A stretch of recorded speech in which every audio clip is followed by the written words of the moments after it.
going on here. Joining us by phone now. She's early. She's up and she's bright-eyed and bushy-tailed. Good morning. Well, I don't know how bright-eyed, but I'm up. Senator Mary Landrieu. Looking forward to the visit tomorrow, but go ahead. Good morning. Good morning. Are you in town already, or are you? I am not. I'll be flying in the morning, either with the president or with some of the secretaries that are coming in, because we're still voting and working here in D.C. today. Okay, you know I had to ask, because I sat up in the bed last night when the news came on and said, you all even got a Republican to say, yeah? We did. We got the bill out of the Senate Finance Committee yesterday afternoon, and it's been several weeks of debate in that committee, and the bill is, in my view, in much better shape than when it started. Okay, and, y'all slipped something in her drink? Along. Did y'all slip something in her drink? Or? No, actually there are a handful of Republican senators who have actually been, some very out front and several behind the scenes, helping to work and shape this bill. And you know, Olympia Snowe is a very moderate Republican. In fact, she's the ranking member on this committee that I chair, so she and I have worked together very closely on small business issues, and she's just very thoughtful, very, very smart, very well respected, and both she and Susan Collins, the other senator from Maine, I think there's an opportunity in the final analysis. She may also vote for the bill, and there may be a couple of other Republicans that understand the challenges and the great needs of the people to try to get reform in insurance, health care people can count on and that they can afford. Why are we having such a hard time for the Republican Party to say yay about getting some health care? Is it about the money? Is it about the insurance? What is it? Well, honestly, and they've said it themselves, so I'm not putting words, and this isn't for every Republican, but the leadership, you know, spoken by Jim DeMint himself and some other Republicans, they just don't want the president to succeed, and I think that's a very, very short-sighted and very counterproductive view. Even when President Bush was the president, and I didn't agree with half of what President Bush did, I didn't want him to fail. I wanted him to succeed, because if he fails, it's bad for the whole country. I don't understand that kind of politics, and I've never, engaged in it myself. But so that's part of it. They just want the president to fail, and they realize this is a big test of his leadership and his presidency. The other part, to some credit, is they are, like some Democrats, including myself, concerned about expanding, quote, a social program or, quote, an entitlement at a time when it's a very difficult economic time. And they're right. We have to be very careful about how we do that. We, can't raise, taxes right now. It would be very detrimental to the economy. We've got to be careful how we expand coverage and provide health care to people without basically breaking the bank. So, and there are many Democrats concerned about that, and I'm one of them, and that's why I've been focused on cost, trying to get the cost down and do what we can to expand good coverage. The news is continuously promoting the fact that this bill may cost over $1 trillion. It will, but it's paid for. That's the difference. I mean, Right. The war in Iraq cost $1 trillion but the last administration never paid for it. They just charged it to a credit card, basically, which we're now paying off. This president has said, no more, we're not going to do that, and he's right.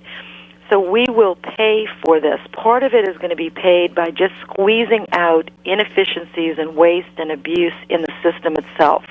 About half of the cost will be covered that way.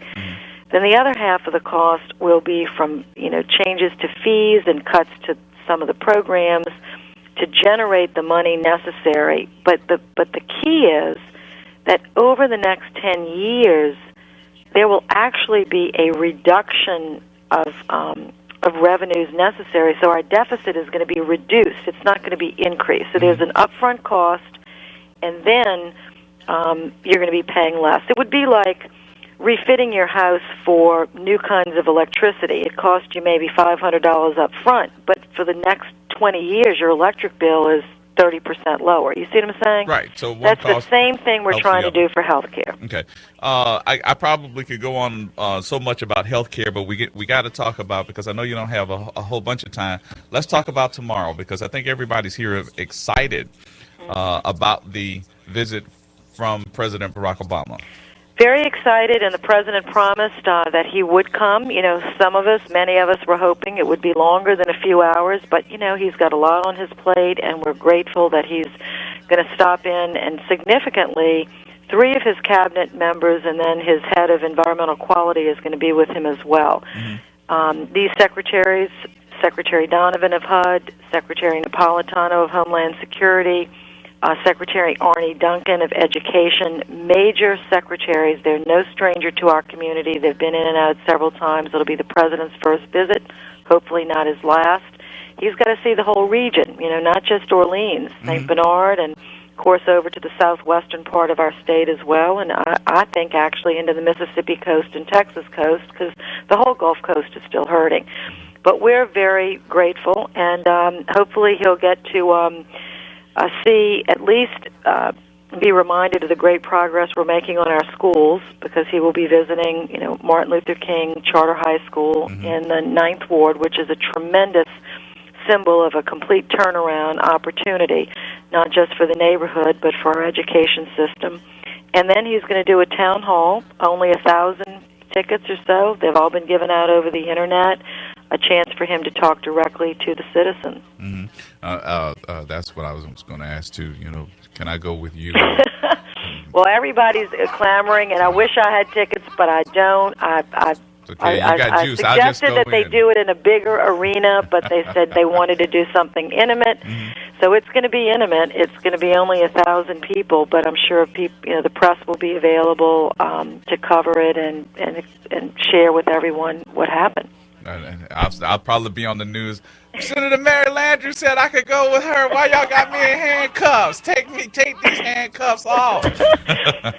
Well, you've been so sweet. If I have an extra ticket, I will let you know. All righty then. Watch out there. Y'all heard that. I know everybody going to call me saying, see you all up in Senator Mary Landrieu's behind on this. Well, we're excited. We also want to tell the president, please don't forget, you know, the great housing needs. We've got a lot of revitalization in neighborhoods from Gentilly to New Orleans East, you know, to Lakeview, to parts of, you know, other parts of the region, and to be very, very focused on coastal restoration, barrier island restoration, levees, and flood protection, because ultimately for our community, that's where it begins and where it ends. You know, we can't flood again. I got to say that, you know, I was concerned, especially for our friends down in Plaquemines Parish, who stated that the dirt that was put in place on the levees was not the soil that we needed to have in the first place, and something about salt had been mixed into the, I guess, the outcome of the soil and how they prepared it.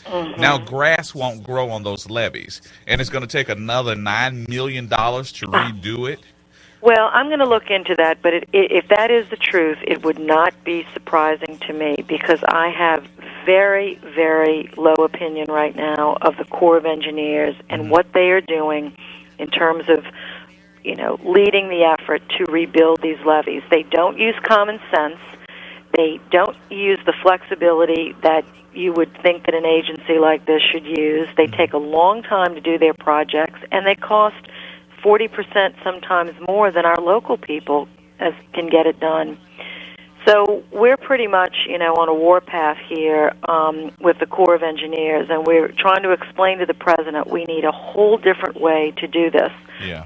And we need a dedicated stream of revenue, we need broad authority, and we need a much more dynamic kind of partnership. And we're going to press hard. So it doesn't surprise me. Now, I can't say that I know that for a fact, but that does not surprise me to hear what you just said. I hear that from many officials throughout our region. I know that Billy Nungesser, very good guy, pretty much appalled that was the fact, and it was going to take another, I think, you know, somewhere between 6 months to a year to go back and redo this levee that supposedly they had fixed in the first place. Right. So I know Billy Nungesser does have a lot more information than I do. I just read up on it. Well, thank you for sharing that, and I'll follow up with him. But please encourage people to really get involved with this, you know, levees, coastal restoration. There are many different organizations out there. And let's really work hard. And also with internal flooding. The Sewage and Water Board needs help and support. We've got to get the president's attention on that as well. I do have to ask you one more question, though, because you hosted a conference call earlier. For those that did not get on the conference call and hear what was going on, you were pretty much a big advocate for the restructuring of Hano.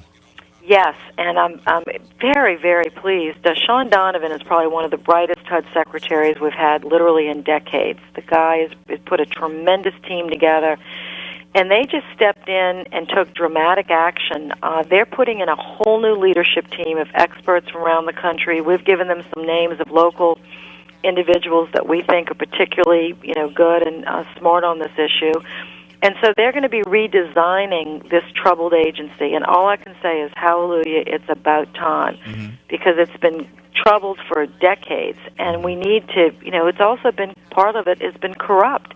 It's not fair to the taxpayers. It's not fair to the people that live in public housing, who are in many instances hardworking citizens. So I'm excited. You'll hear more about that tomorrow when Shaun Donovan comes in. He's cutting the ribbon for B.W. Cooper.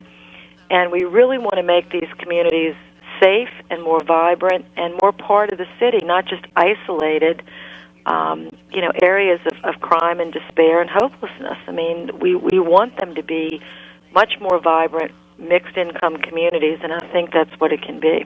I know I got to let you go, but what to expect today? You said you are going back and voting today? Yes, we're going to be voting today. I think we're working on some appropriation bills, but basically getting ready for this big health care debate that'll go on the Senate floor for a couple of weeks, and it came out with a bipartisan vote with one of the Republican senators, Olympia Snowe, and we want to build on some broader-based support if we can and get the very best bill we can out of the Senate. Very good. We look forward to seeing you tomorrow. Okay. Thank you so much. Thank you again. Bye-bye. Have a good morning. All right. That is Senator Mary Landrieu joining us and giving us some insight on what's going on. And we may have us a health care reform bill before what? Spring?